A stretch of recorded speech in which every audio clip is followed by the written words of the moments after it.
Pete had far from an easy match against his buddy Jim Courier. Emotions flying there. Yeah, but that was 18 hours ago.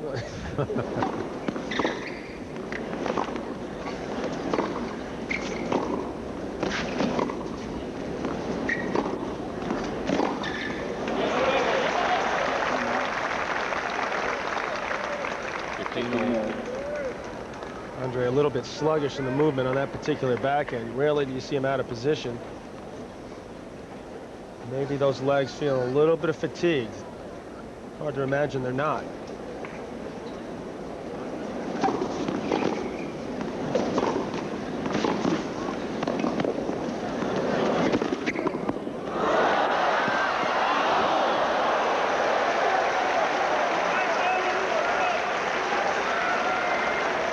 Almost for Agassi. Well, there's a lesson to be learned here. Always expect one more ball. Andre was standing there just a touch, watching to see what would happen, figuring Boris would put that away. He had a real shot at that point. It was a 15-all point. Big difference mentally, 15-30, 30-15 for both players.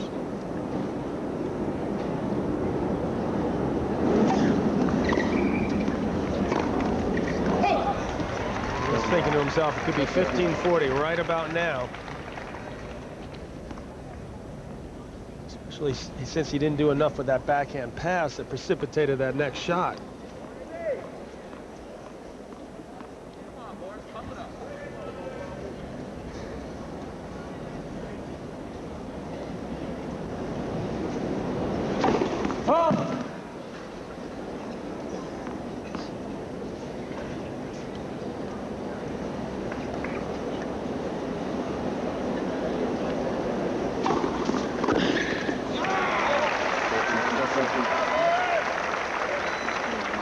Once again, a big penetrating second serve. Well placed with some good kick on it. Agassi reacting a little bit late once again.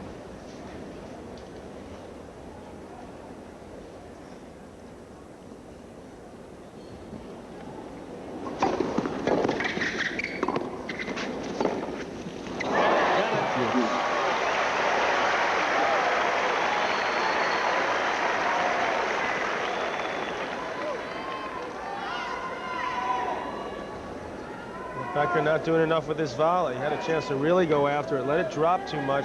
Agassi made him pay. Pace beating Becker there.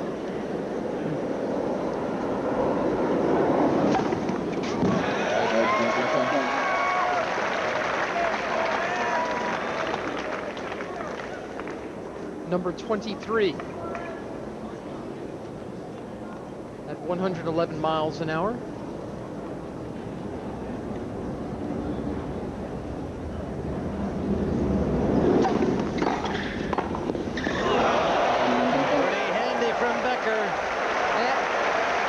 Considering how hard it is to play Andre Agassi, how much heat you've got to take, how much movement you've got to do, that this guy Becker is still able to come up with those kind of serves and those kind of first volleys this late in the day.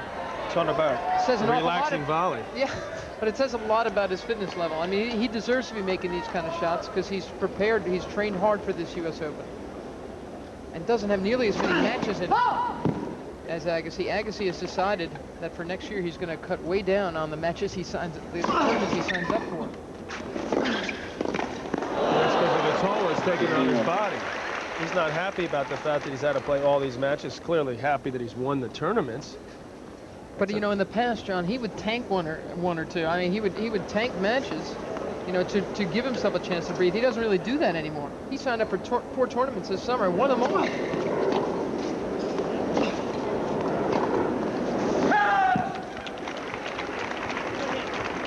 Going to try to play 15 tournaments in '96, and that's taking away a handful from this year. He hasn't lost before the quarterfinals of any tournament he's played in '95. Rolling to 40 love here at 1-all in the fourth.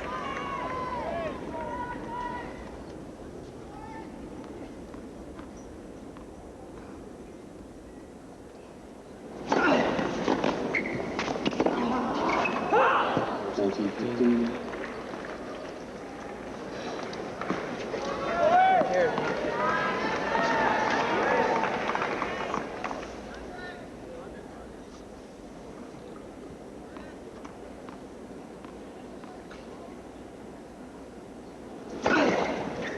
have to eavesdrop a little on the Agassi corner and just catch up on what Andre's feeling after that third set loss.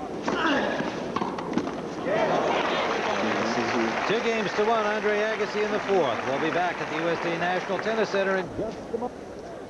Well, some statues of liberty have come up here to catch the the final action in this second men's semifinal.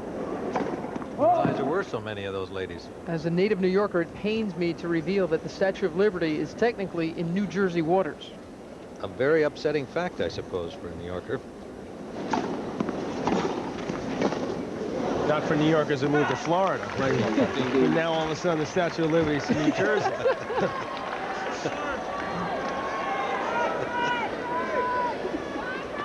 Talk about fair weather fan.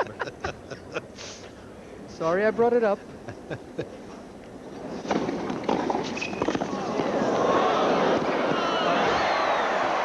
just 3 straight great shots there. First you have the Agassi return, blistered it nice and low, but that stretch, incredible that he even got it back, and Agassi finishes it off.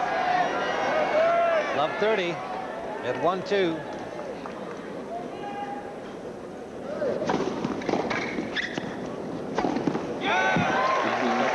Keeping that 90% intact. Love 30. There's Gil Reyes, Andre's strength coach, I should say, good friend of his. Give a lot of credit to this guy, because Agassi... Better, because if he's either way, you should give him a lot of credit. He's actually a very soft-spoken man. He's kind of scary looking.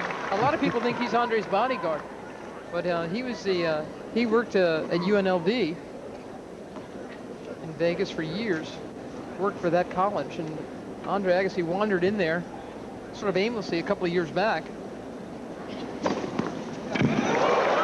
he could use the weight room there, and Gil kind of put him through his paces, and now he's his personal trainer.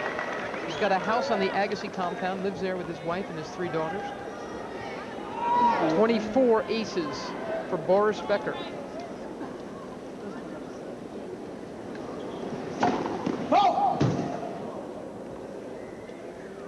Reyes didn't really follow tennis, and he didn't understand why all the teeny boppers were all over the weights when Agassi would wander in there and start training. Boris Becker evens things at 2-all on serve here in the fourth, down 2-1. 2-all. I'll tell you, that's not an easy thing to do what Becker just did there. I mean, he makes it seem easy. Love 30 down on his serve, kick it up to another gear. Especially against Agassi, who's the best returner in the game. Came back easily in that one. Becker didn't have a break against Agassi until the third set. Scored 2 there to win at 6-4. That's good.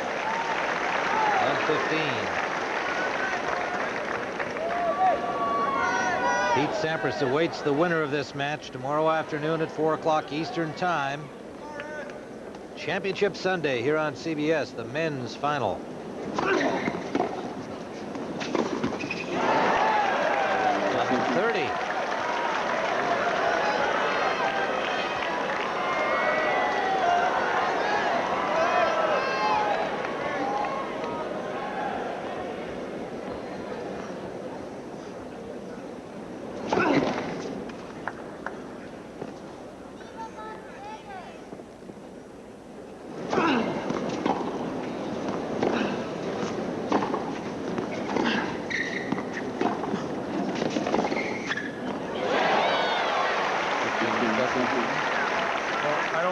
Agassi yet has that different gear on the serve, so he's got to make up for it on the ground. That's a good way to start right there. Becker putting the pressure on. Maybe could have hit that a little bit deeper, but Agassi had to come up with a big pass.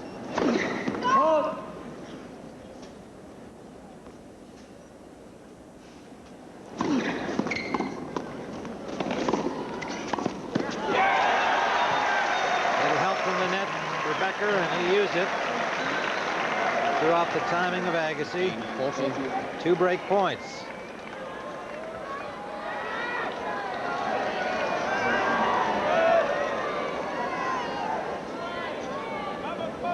Two of 9 in this department.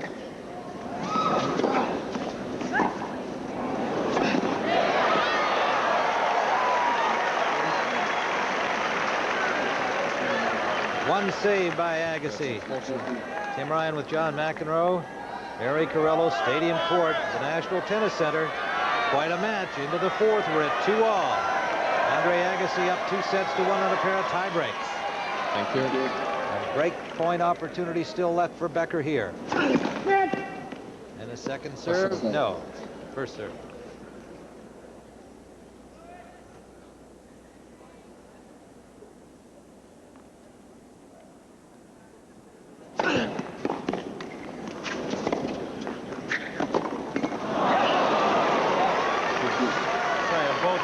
Really played the big points well on their own serves.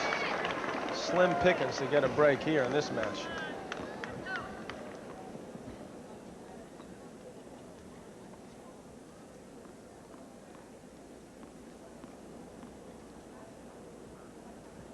Agassi placing the serve beautifully. It really matters. Even if Becker gets that serve back, Agassi presumably is going to be in charge of the point. He's got those great ground strokes to back it up.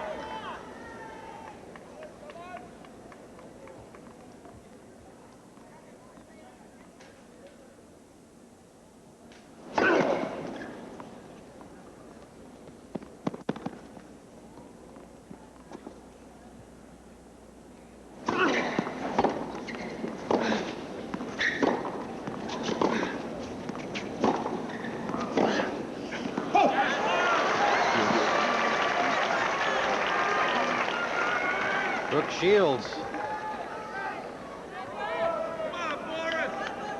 doing a Barbara Becker impression there for a minute or two.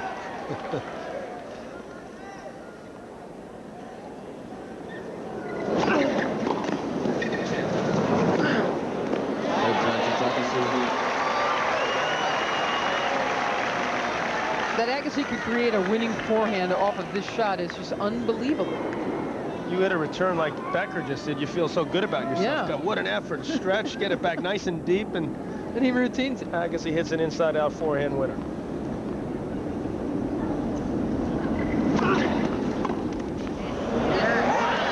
Good effort by Agassi on serve for 3-2 in the 4th.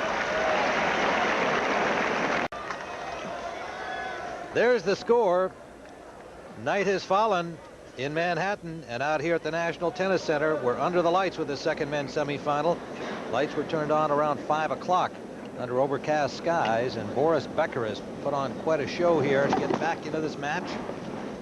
Serving at 2-3 now in the 4th set, down 2 sets to 1. Andre Agassi, defending champion.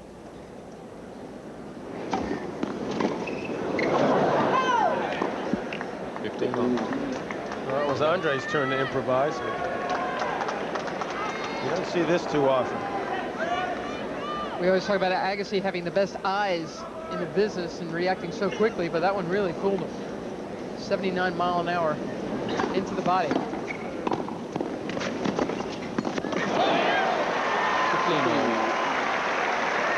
Becker must have figured he was reacting slowly because he only hit about 100-mile serve there. This time Agassi makes a quick adjustment. Becker unable to stretch for that volley. He better start pounding in the big one again.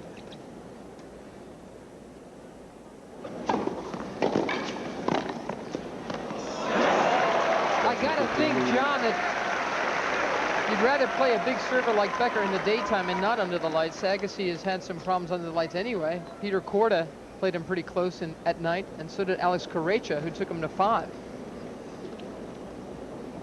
Well, if you ask Bjorn Borg, he might agree with you, but I personally didn't have a problem at night.